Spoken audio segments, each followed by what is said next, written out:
Hello, ladies and gentlemen. Thank you and welcome to Leader Freak Public Economics Hub. And this is our second episode. Today, we are looking at the financial analysis of Kenya's financial statement 2025-2026. You can get this information from Kenya's parliament. There are lots of documents out there. There are a lot of financial decisions that are made. There are lots of economic decisions that are made. There are so many policies that are implemented that affect everyday Kenyans.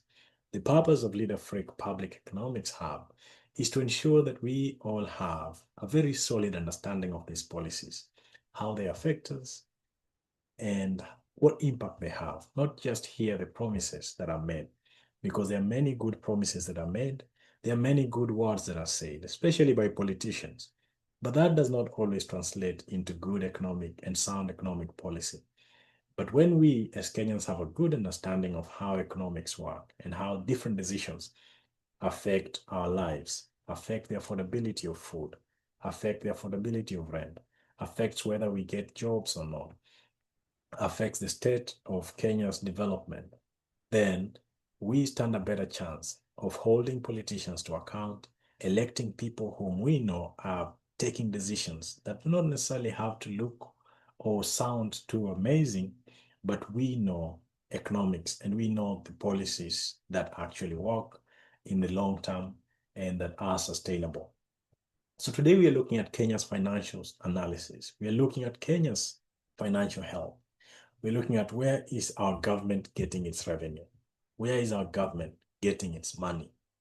And then we're looking at how does government finance its projects? Government has a lot of projects. We know about the housing projects. There are many other projects that the government runs. And the question is, how is it able to do them? And then we'll also look at expenditure. How is Kenya's money spent? As we start this analysis, it's important to know that the government of Kenya is not a business.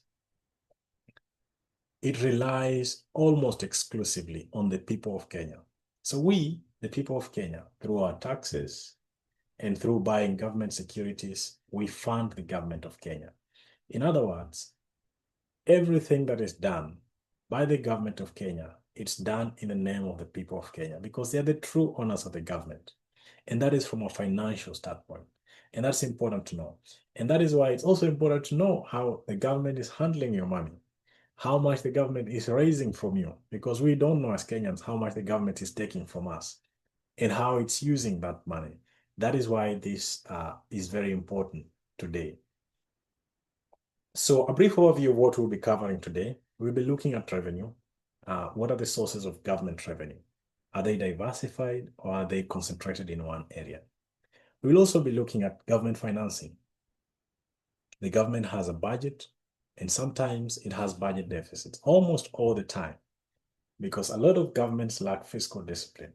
Most of the times, they will promise more than they can deliver. They might promise so much that they do not have enough money to cover it all. And almost all governments have to rely on debt to cover the difference between what they have and what they promise to do in a given year. Then we'll also look at expenditure. Where is the money being directed? And so the key question is to look at what the Kenya's fiscal structure shows about its fiscal sustainability. Are we in a good space? And can we grow if we continue on this trajectory? So the first diagram that we will look at is ordinary revenue. This is where is the Kenyan government getting its ordinary revenue from? And we can see there is a little bit of diversification. All these are sources of government revenue. But the biggest by far is income tax. And income tax is taxed on individuals when you're employed and you have a salary, the government will tax you. Corporations and businesses pay the government taxes. So the government is raising 1.2 trillion from Kenyans through income taxes. And then we have excise duty, we have import duty, which is charged on imported goods. We have VAT, which is the value added tax. Every time you go to a supermarket and buy something, and you should be keen to look at the receipt, there will be something called VAT, and that is the amount of money that you're paying in taxes, in VAT taxes. And VAT taxes You can think of it as a flat tax. It applies equally to everyone. You can be a billionaire, or you might be just trying to make things work. In either case, you pay the same amount. If you go to the supermarket, the price of toothpaste is, say, 100 shillings. Everyone is going to pay 100 shillings. And that is how VAT works. And then we have investment revenue and other sources that contribute to ordinary revenue. A good thing to remember is that income tax is by far the largest portion of ordinary revenue, followed by the value added tax. And so next, we are going to look at how Kenya bridges the gap between expenditure and revenue. You want to spend 3,000 shillings. This is an example. And you earn 2,000 shillings. If you are going to spend 3,000, then there's only one legal way you can do it, and that is by borrowing. And if you don't borrow, then it means you're stealing or you're just lucky someone donated money to you. But we will realize that the Kenyan government doesn't get a lot of money from donations. And many people think that African governments or the Kenyan government relies on donor money. But the donor money is a very small chunk of Kenya's revenue. So most of the projects in Kenya are financed by Kenyans through taxes, are financed by borrowing, which we are going to see in the next slide. And that borrowing is broken down into two. The Kenyan government can borrow from Kenyans, or it can borrow from outsiders. And we will see how that breaks down. So this is the way the government financing looks like. And we can see that the big chunk here, 68% of Kenya's net financing, comes from domestic markets. What that means that the government issues domestic bonds, and Kenyans can buy those bonds. When you buy a bond from the government, you give the government money, and then the government owes you that money. When the bond matures, you will get back your money. But today, say the government wants money today, and you have money that you're not using, or maybe you want to invest that money in a government security. So you will give the government of Kenya money, and then in exchange of that, they will write you a bond. And there are other technicalities to bonds like coupons and how the interest works, but that is not the most important thing for us today. What's important for us is to know that most of the government debt comes from domestic markets, and it's not from foreign markets. And this is important. When you buy from foreign markets, when you get loans from foreign markets, you're exposed to what is called foreign exchange risk. If, let's say, you borrow from the dollar and then the dollar appreciates, the dollar becomes so expensive. Let's say today, the exchange rate between the dollar and the Kenyan shilling is 100 shillings. This is an example. And then the dollar becomes so strong that the exchange rate is 200 shillings for a dollar. If we had, let's say, borrowed $1,000, that debt essentially becomes $2,000. And so it's important that to understand that Kenya is borrowing from domestic markets, and that reduces its exposure to the foreign exchange risk. But it also has its own implications, as we will see. In terms of the foreign markets as a source of government debt, we see that the Kenyan government borrows quite a bit, 624 billion from external markets. But most of that money, which is the red chunk here, goes back to paying principal and interest on pre-existing loans. So you can imagine the government of Kenya borrows 624 billion and gives more than half of that back to external lenders. And so on the net finance, which is what remains after the government has, of course, taken in the money and given out the payments that are due, it only remains with 284.2 billion. So 284.2 billion of the money that Kenya expects to receive in 2025, 2026 is debt from external lenders. And this is how external or foreign financing looks like when you break it down. We have some money from, I'll just move around so that you can see, development policy by the World Bank, which is about 27.3%. We have the commercial loans, which account for 35.4%, and that is the biggest chunk. And then we have different project loans. And we also have the loans development policy by the African Development Bank. So that is how the net foreign financing looks like. No, not the net, but the overall foreign financing. We talked about the net being much smaller than this because the government pays out a lot of money, just as much as it borrows.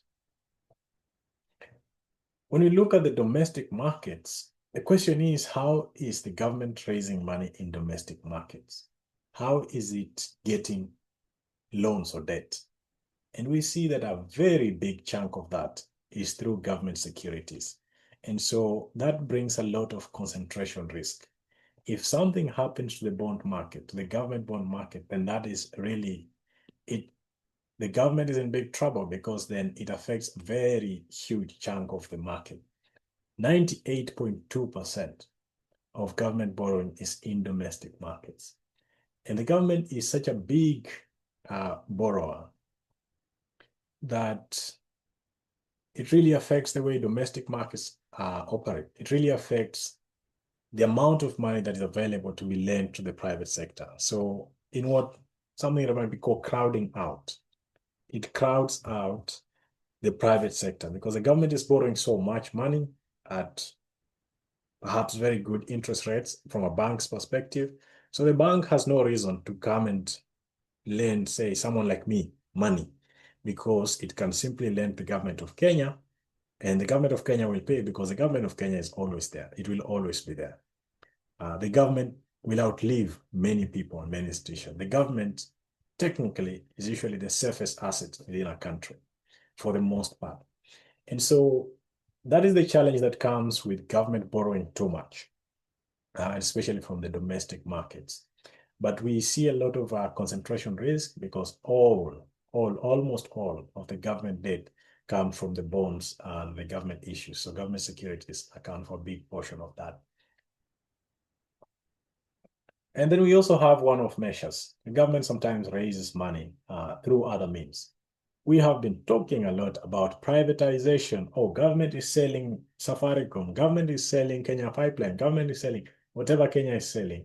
For the financial 2025-2026 years, according to the Kenyan Parliament, that will be about 149 billion raised by the government through privatization.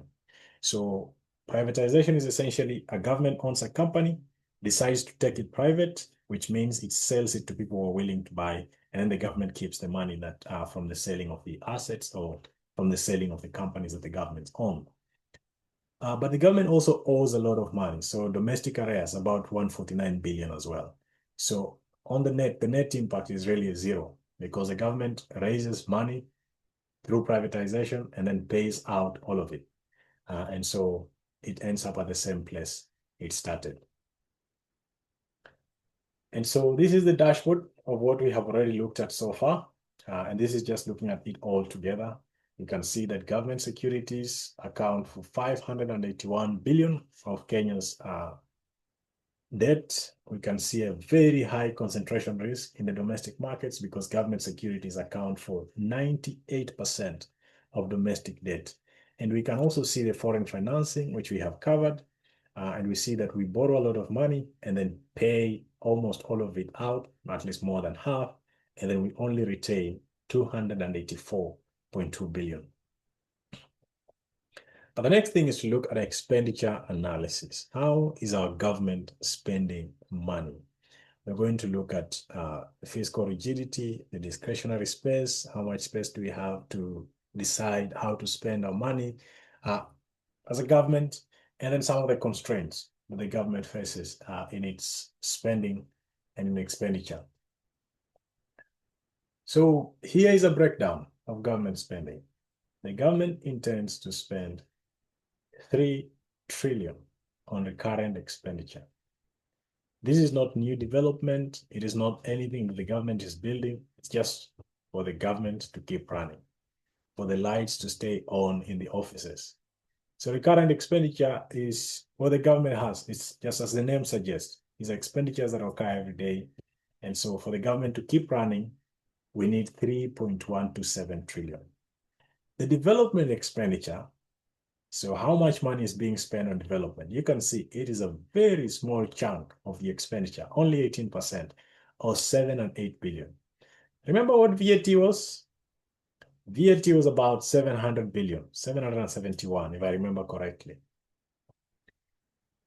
The amount of money that is raised through value-added tax is way more than the amount of money that is used for development in Kenya. And so next time you ask yourself, why are we not developing? Why are we not reaching whatever we want to reach?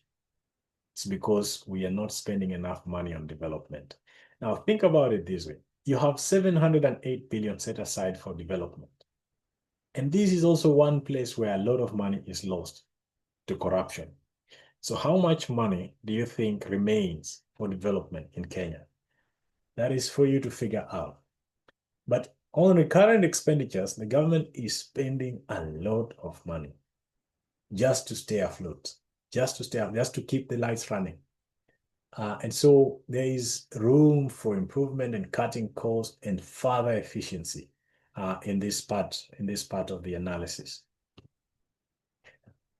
And so we also have obligations that the government has. The government has obligations, has debt obligations, it has pensions obligations, and we'll be looking at those two obligations. So when we look at recurrent obligations, what government has to keep doing every time, every day, that comes to 1.3 trillion. And that is quite a lot of money, but that is just for the central obligations. But we also have ministerial recurrent. So this is a breakdown of the recurrent expenditure that we saw on the previous page, which is about 3 trillion. So we see debt, the central obligations, debt and pensions, almost 1.3 trillion. And then we see recurrent ministerials. So all the ministries and everything that they do, they use 1.79 trillion. So 57% of recurrent expenditure goes to government ministries and different projects that they're running within those ministries, just to keep the government. You see the way the government is structured, that body, to keep it running, a lot of money goes there, almost 1.79 trillion. Okay. And let us look at ministerial recurrent funding. So ministries can raise some money. See, when you apply for a passport, you're charged a fee. When you get government services, sometimes you're charged a fee. And those fees collectively from all Kenyans come to about 330 billion. So ministries in Kenya raise about 330 billion of their budget. But the government of Kenya raises most of the money. It gives most of the money to the ministries, which is about 1.46 trillion of the money that goes to the ministry. So this is a breakdown of the ministerial recurrent expenditure. This is the money that is spent to keep our government running, our ministries running, and 82% comes from the government directly.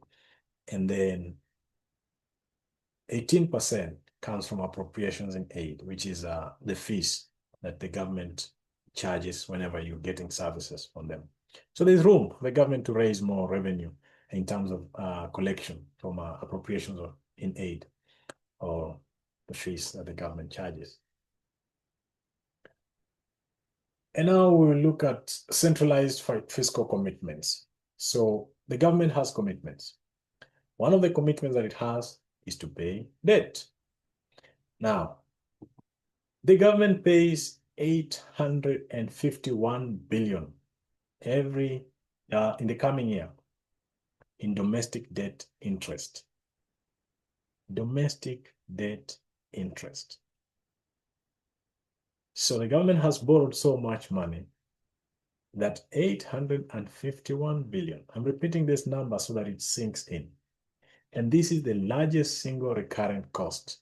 So every year, the government is paying so much money on interest for domestic lenders. And then it pays 246 billion in foreign debt interest. This is so much money, which tells you that the level of Kenya's debt is very, very high. Because if you're paying 851 billion plus 200, close to a trillion, almost 1.1 trillion in debt. The government also pays pensions. When you retire, when a teacher retires, when a doctor retires, they're given a pension. That is only 240 billion. So the amount of money that we pay in interest is way higher than the obligation that we have in paying pensions. In fact, it's almost 4 times higher, which is quite fascinating if you think about it. And so this is a breakdown of the debt interest breakdown. We can see domestic debt interest is a very huge chunk. And then we have the foreign debt interest, which is the other chunk. And overall, it's 1.097 trillion. So almost 1.1 trillion, which is a lot of money just being paid in interest. So when you hear people complaining about, oh, the debt is ballooning, you're taking so much debt, they have a good reason to complain. But more importantly, is also to think about just the fact that every time you borrow money, you have to pay it at some point, and you have to pay it with interest. So it is very unfair to future generations. I was reading somewhere that an unborn Kenyan has debt already because we have already borrowed to the future generations. Because every day we borrow, if we borrow today, then that means that future generations have to pay for the debt that we borrow. And so some people will say it's unfair for future generations. Some people will say that, oh, if we borrow and make a road, then when future generations come, they will use that road. Whichever way you think about it, we cannot decide their fate in a reckless way. And we cannot keep borrowing so much and not doing enough to cut expenditure, not doing enough to ensure that we have fiscal discipline and to ensure that money is not lost through corruption and other avenues, or that is not accounted for it properly. I know there's an ongoing joke that corruption is budgeted in Kenya. Of course, it's not in these financial statements that I'm sharing, but we all know that a lot of money is also lost in such a fashion. So this is just a few notes on what we have covered. We can see that revenue, we don't have a lot of revenue. It's not enough to cover all that we want to do. And that is true of a lot of governments, but from a Kenyan's perspective, we have a very huge deficit, about 4.5%, and that can grow to 6% if we are not careful.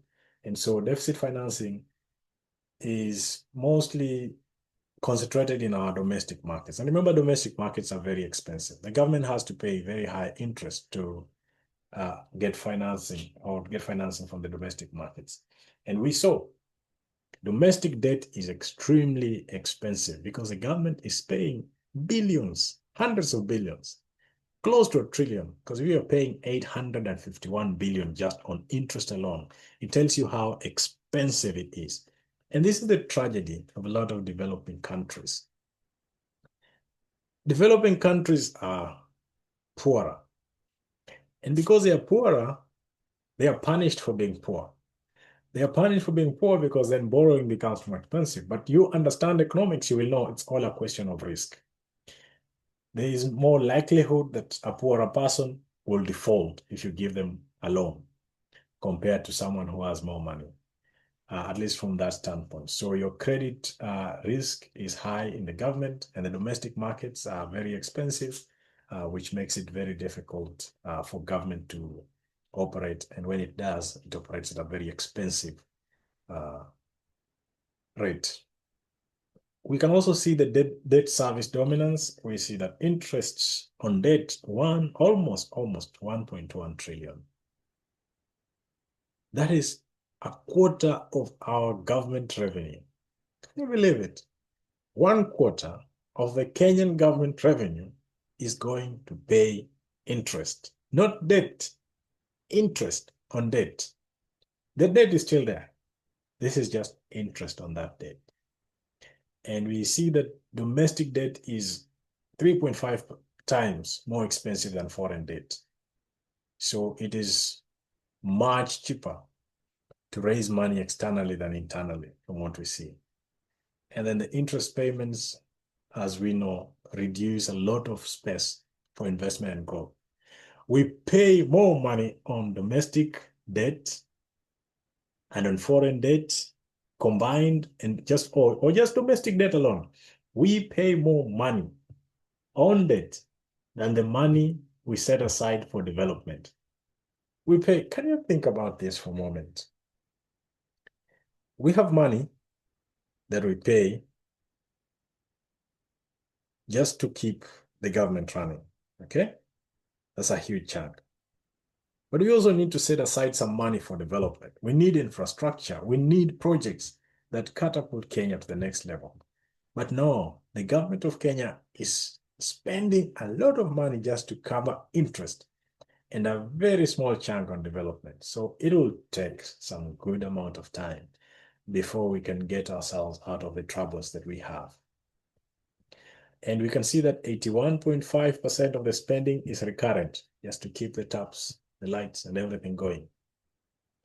It's only 18% is set aside for development. So we spend 25% of our money, of our revenue, on just debt.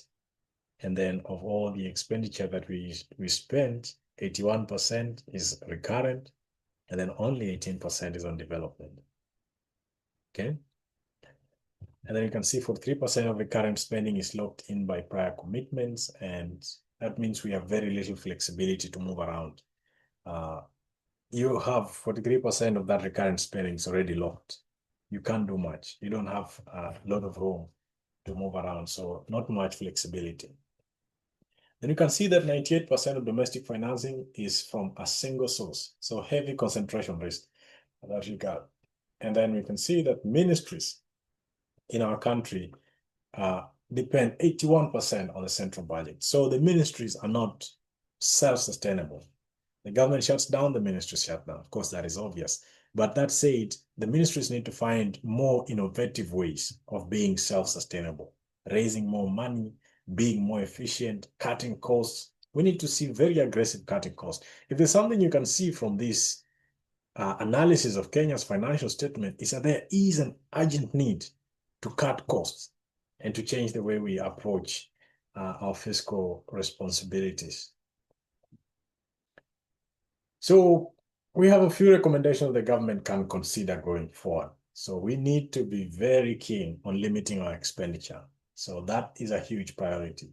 So anything that is non-essential or recurrent, non-essential recurrent spending, like paying for people who never show up in office, like having, yes, this is why Kenyans complain sometimes. So you have ministers, you hire assistant ministers, you hire whatever, you have so many positions that are opened up. Positions that serve no purpose, but just rewards for political loyalty. That is very, very unfortunate, because look at where we are now. And we keep spending, keep spending, keep spending. This is fiscal irresponsibility. The next thing we need to prioritize is revenue mobilization. So we need to be very, very good at collecting taxes. I think the Kenyan government can target to raise 50 billion more money. Okay? And by taxes, I know we don't like taxes. Oh, taxes, taxes, taxes, taxes. We went to the streets on taxes. But at the end of the day, we have to pay for this money somehow. If we don't pay for it, if we don't pay for the debt, we default, okay? If we default, it becomes harder and even more expensive to raise more money, because then we have shown that we have a lot of credit risk. So any person who is lending us money will be very cautious. If you give someone money and then they refuse to pay you, or they don't pay you, or they go bankrupt, whatever the reason they don't give you money, next time they come to you to borrow, are you just going to give them your money? No. You'll tell them, I'll charge you a higher interest just to account for the fact that there's a higher credit risk, okay? And then the ministries of Kenya can optimize their collections. So the fees that they raise, they can increase the fees a little bit. I know that is a little more expensive for Kenyans, which is unfortunate. but we are in a situation where we have to act, we have to do something. And many people don't see, but when you see the government is not doing well, the country is not doing well, unemployment is all the way up, development is a thing of the past, if at all we have that past. This is only going to get worse from what we see in the financial documents. So very important measures need to be taken to ensure that we get back on a sustainable path. But from my analysis of these documents, the financial statement 2025-2026, we are in a very terrible shape. We also need to find a way of ensuring that we manage debt maturity. We can also extend the debt. So, when debt matures, you have to pay. So imagine you owe, say, 100 billion or 1 trillion. The government of Kenya owes so much money because if you're paying 1.1 trillion in interest, you can imagine how much you owe.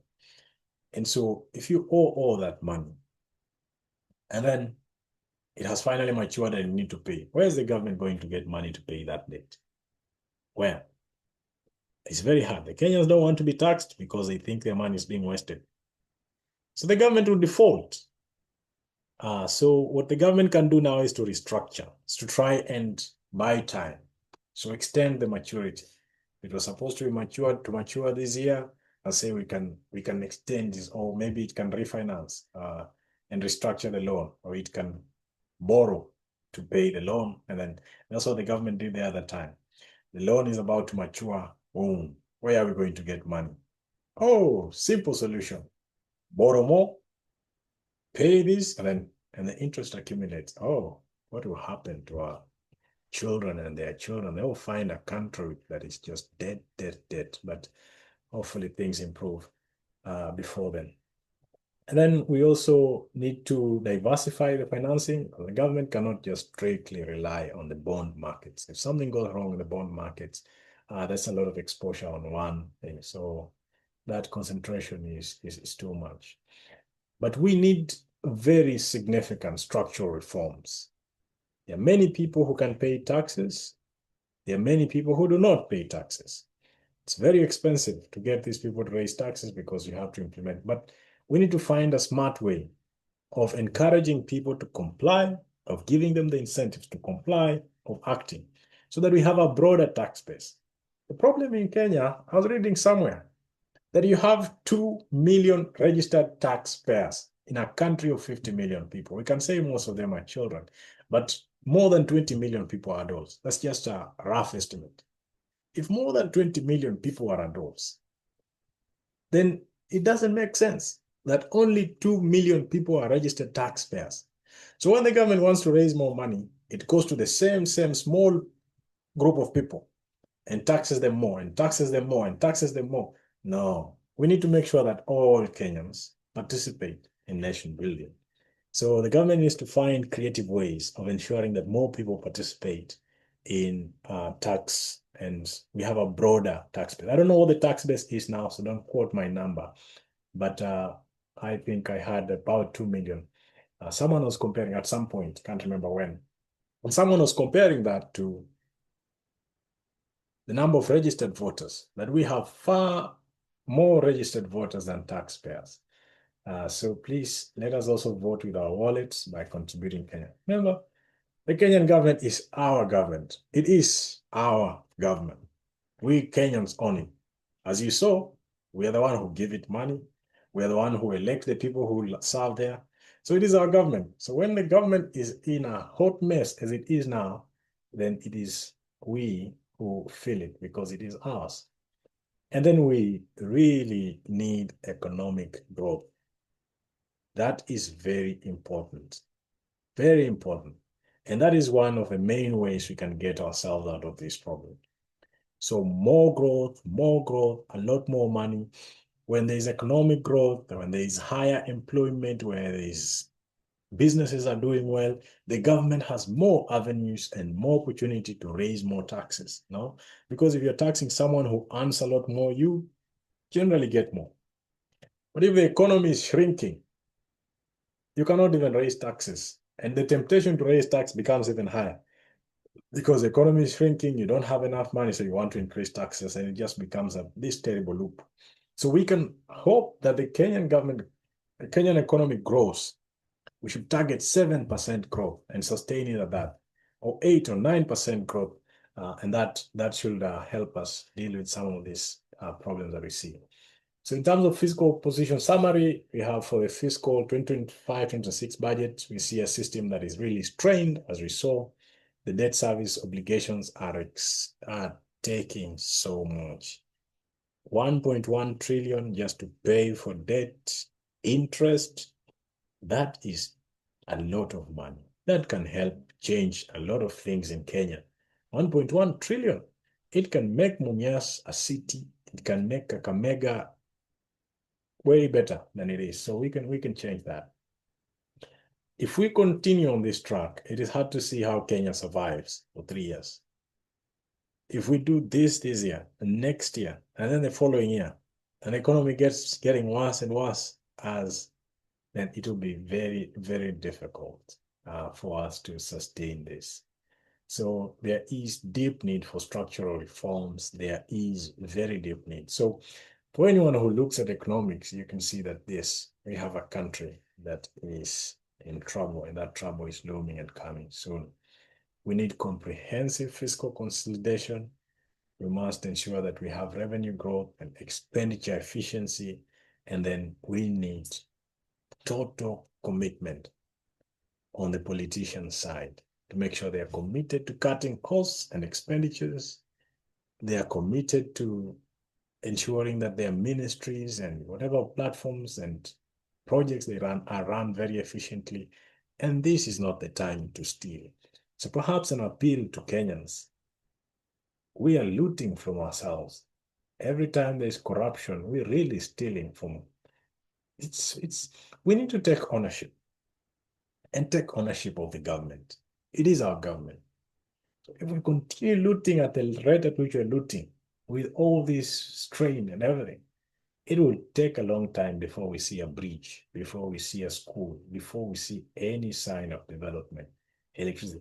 So all those people who are here and listening to all promises of politicians, making Kenya become Singapore and other great promises that are made, this is not the path to becoming Singapore.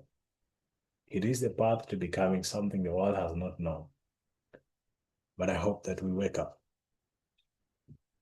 So that was it. My name is Mkoko Koth once again, and this is LeaderFreak Public Economics Hub. Please check us out on leaderfreak.com. If you want to contribute in any way, reach out, info@leaderfreak.com.